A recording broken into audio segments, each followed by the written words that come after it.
I'm telling you, the strangest fights don't always start with somebody yelling across a fence or calling the cops.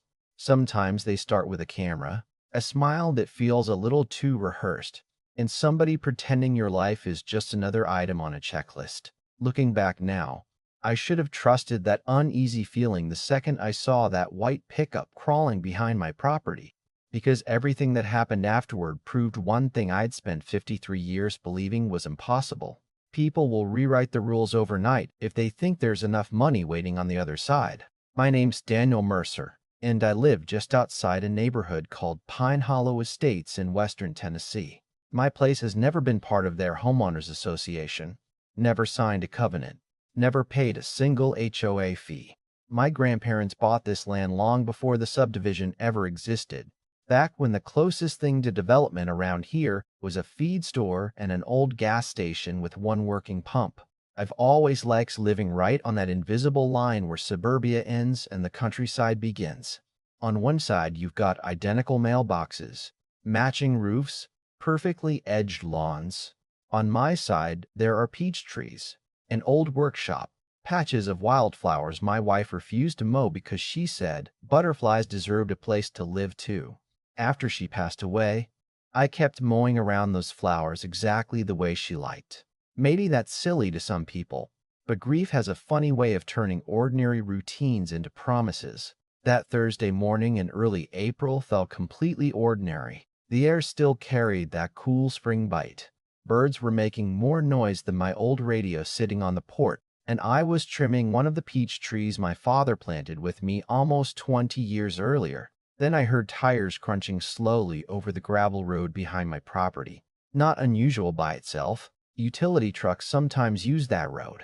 But this truck wasn't moving like somebody with somewhere to be. It crept along, stopped directly behind my fence, turned on its hazard lights, and just sat there. I looked up and saw a woman climb out holding a clipboard and a camera. She never waved, never introduced herself. Didn't even acknowledge I was standing 30 feet away covered in sawdust. Instead, she started taking pictures of my old red-roofed storage shed. One angle, then another. Then she stepped sideways for a better shot, like she was photographing a crime scene instead of a building that had been sitting there for almost 16 years. I finally walked closer and called out, "Morning, can I help you with something?" She looked up for maybe half a second before forcing one of those customer service smiles people wear when they don't actually want to talk. "Just documenting neighboring structures," she said. "Compliance records." Then she wrote something on her clipboard, climbed back into the truck, marked Pine Hollow Community Compliance, and drove away before I could ask another question. I stood there watching the dust settle behind her tires, trying to convince myself it wasn't worth thinking about. Except, something felt off. It wasn't what she said. It was what she didn't say. If you're documenting something, you usually explain why. If you're taking photographs of another person's property, common courtesy says you at least have a conversation. That evening, I mentioned it to my neighbor, Rick Dawson, who actually lived inside Pine Hollow. Rick laughed at first. "Maybe they finally decided your ugly shed is lowering our property values," he joked. I laughed too, mostly because the alternative was believing strangers were interested in something that should have been nobody else's business. That shed wasn't fancy. Weathered cedar walls, red metal roof faded by years of Tennessee summers. Half the tools inside were older than I was. But every board in that building had a memory attached to it. My father and I framed it together after he retired. We argued over measurements, burned hamburgers on a little charcoal grill halfway through the project, and he spent 2 days insisting one wall wasn't square even though every level said otherwise. Every time I opened that old wooden door, I could still hear him laughing. A week passed, then another. Life settled back into its normal rhythm until Rick showed up at my porch carrying several printed pages folded under his arm. His face looked different this time. No jokes, no grin, just frustration. "Danny," he said, holding the papers toward me, "they've lost their damn minds." The HOA had announced a brand new community rule. Every backyard storage shed inside Pine Hollow had to be removed within 30 days to preserve what they called a consistent visual character throughout the neighborhood. I read the notice twice because it sounded ridiculous. Some of those sheds had been standing longer than half the families living there. Kids had grown up playing around them. People stored lawn tractors, fishing gear, Christmas decorations. Nobody had complained before. This came out of nowhere, Rick muttered. They're threatening fines if we don't tear them down. I remember leaning against the porch railing, staring across the fence separating our properties. His backyard looked exactly like it had for years. Swing set, vegetable garden, little tan shed tucked beside two maple trees. Nothing about it looked offensive. Nothing about it suddenly demanded destruction. The more we talked, the less the new rule made sense. And somewhere in the back of my mind, that woman with the clipboard quietly walked back into the conversation. She hadn't been photographing every house. She'd been photographing the properties closest to mine. At the time, I couldn't explain why that detail kept bothering me. But within another week, one unexpected discovery would turn an annoying HOA policy into something much bigger than either of us ever imagined. And that's when the real fight began. Rick's wife, Melissa, ended up being the one who cracked the whole thing open. And the funny part is, she wasn't even trying to expose anybody. She was simply looking for a property boundary because they wanted to replace a section of their fence before summer. She called me the following Saturday afternoon and asked if I could come over because something on the county GIS map didn't make any sense. I walked across the backyard carrying a glass of iced tea, figuring we'd spend 10 minutes measuring a fence line and then complain about pollen for another 20. Instead, she spun her laptop toward me and pointed at the screen. "Danny, look at this." The county map showed every lot inside Pine Hollow, but one detail jumped out almost immediately. The new shed restriction wasn't affecting the whole neighborhood. It only affected 14 homes lined up along the rear edge of the subdivision, the exact row backing up to the strip of undeveloped land between their fences and my property. The homes closer to the entrance, the golf cart paths, the clubhouse, even the board members' own backyards still had sheds they were allowed to keep. Nobody had touched those. "That can't be right," I said quietly. Melissa zoomed in again. "It's right. Every single affected property touches this strip." Rick rubbed the back of his neck and muttered, "So this isn't about appearance." Nobody answered because we were all thinking the same thing. If appearance had been the real reason, every shed would have been treated the same. This was targeted. And once you realize somebody is targeting a very specific group, the next question becomes painfully obvious. Why? The answer showed up less than 2 weeks later while I was drinking coffee at the diner outside town. Earl, the owner, always left the local newspaper stacked beside the register, and a headline buried halfway down page 3 caught my eye. A regional development company had announced preliminary plans for an upscale townhouse community somewhere near Pine Hollow. The article was vague, almost intentionally vague, mentioning new housing, increased tax revenue, improved infrastructure, all the usual phrases politicians and developers love because they sound positive without actually saying anything. But one sentence refused to leave my head. Proposed rear access pending final approval. Rear access. I folded the paper, paid for breakfast, and drove straight to the county clerk's office. I've never considered myself an investigator. I'm a retired cabinet maker.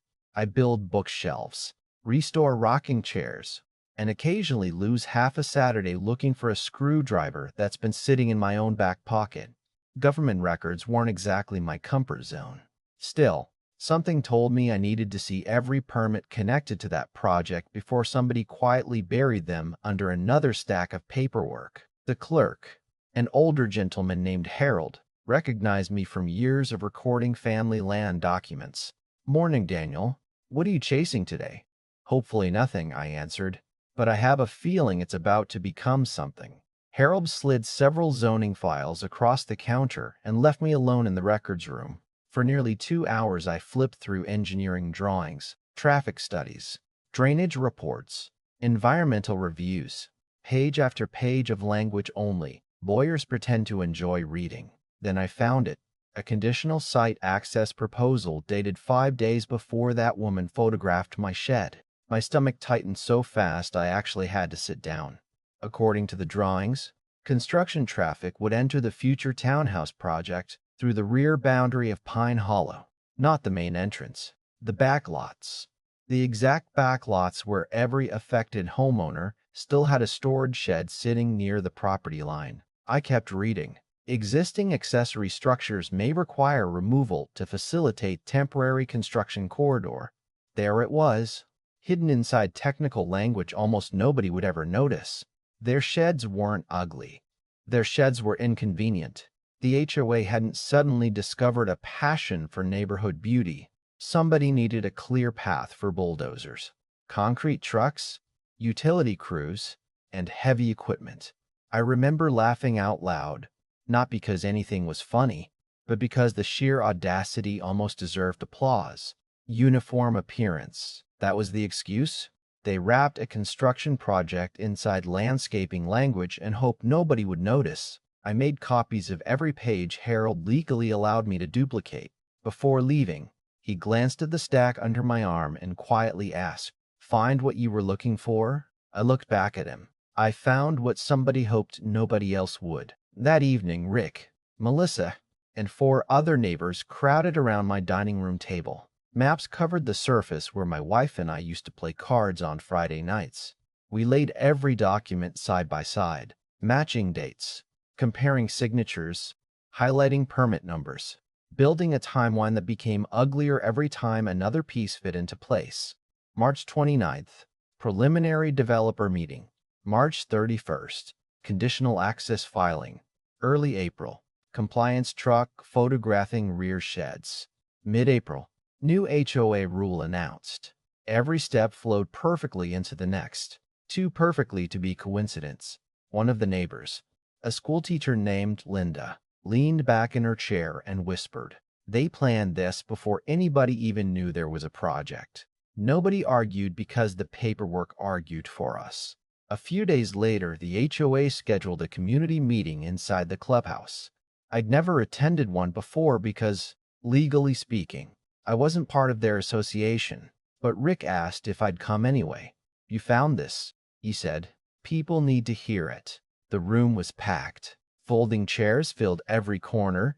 You could practically feel the frustration floating in the air before the meeting even started. HOA President Charles Whitmore stood at the front, wearing an expensive navy blazer and the kind of confident smile that usually disappears the moment somebody asks an inconvenient question. He spent 15 minutes talking about community standards, future property values, neighborhood pride. Every polished phrase sounded rehearsed. Finally, he opened the floor for questions. Rick stood first. "Why are only 14 homes losing their sheds?" Charles smiled without blinking. "The board determined those structures create the greatest visual inconsistency." I couldn't help myself. I stood up beside Rick. "Really?" Every head turned. Charles looked annoyed the second he realized who I was. "Sir, this meeting is reserved for residents." "Good," I replied. "Then explain this to your residents." I placed copies of the county permit across the front table. The room went silent. Charles glanced down for barely a second before pushing the papers aside. "Those documents have nothing to do with HOA policy." "Funny," I answered, "because they're dated 5 days before your compliance truck photographed every shed you're suddenly calling an eyesore." Somebody in the back asked, "What photographs?" Another voice shouted, "Wait, they already knew about the development?" The room erupted. Charles tried banging a little wooden gavel against the table, but nobody cared anymore. Questions started flying from every direction. "Did you sell us out? Were you working with the developer? Why didn't anybody tell us?" Charles kept repeating the same sentence. "The board has acted appropriately." Over and over. It sounded less convincing every time. After the meeting, several homeowners approached me in the parking lot. Most of them weren't angry anymore. They were disappointed. And disappointment cuts deeper because it usually comes after trust. One older veteran named Frank looked at the papers in his hands and quietly said, "I've lived here 18 years. I defended this board every time somebody complained. Now I don't even recognize these people." That's the moment I realized this fight had grown beyond a few backyard sheds. People weren't simply protecting storage buildings anymore.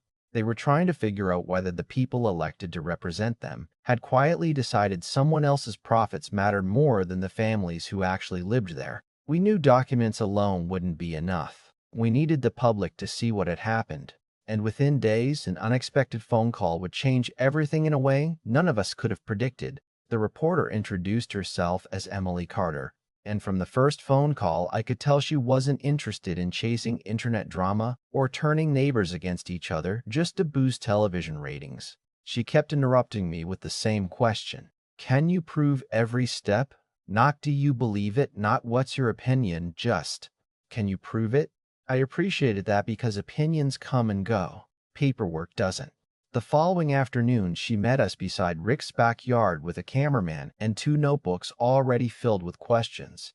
We walked the property together while Melissa explained the timeline. Frank showed the notices homeowners had received, and I unfolded copies of the county permits across the tailgate of my truck. Emily studied every page longer than I expected. She compared dates, zoomed in on signatures with her phone, even called the county planning office while standing right there beside us. At one point, she looked at me and quietly said, "If all of this checks out, somebody has a lot of explaining to do." 2 evenings later, the story aired during the 6 o'clock news. They showed aerial footage of the neighborhood, interviewed several homeowners, displayed portions of the public permits, and asked one question that nobody from the HOA board seemed willing to answer on camera. Why were only the rear properties suddenly considered a problem after years of complete silence? The phones started ringing before the broadcast even ended. More residents came forward with emails, meeting minutes, and conversations they'd never thought were important until they saw the bigger picture. Some admitted board members had hinted that changes were coming months before the official rule ever appeared. Others remembered seeing survey crews walking behind the neighborhood long before anyone mentioned the townhouse project.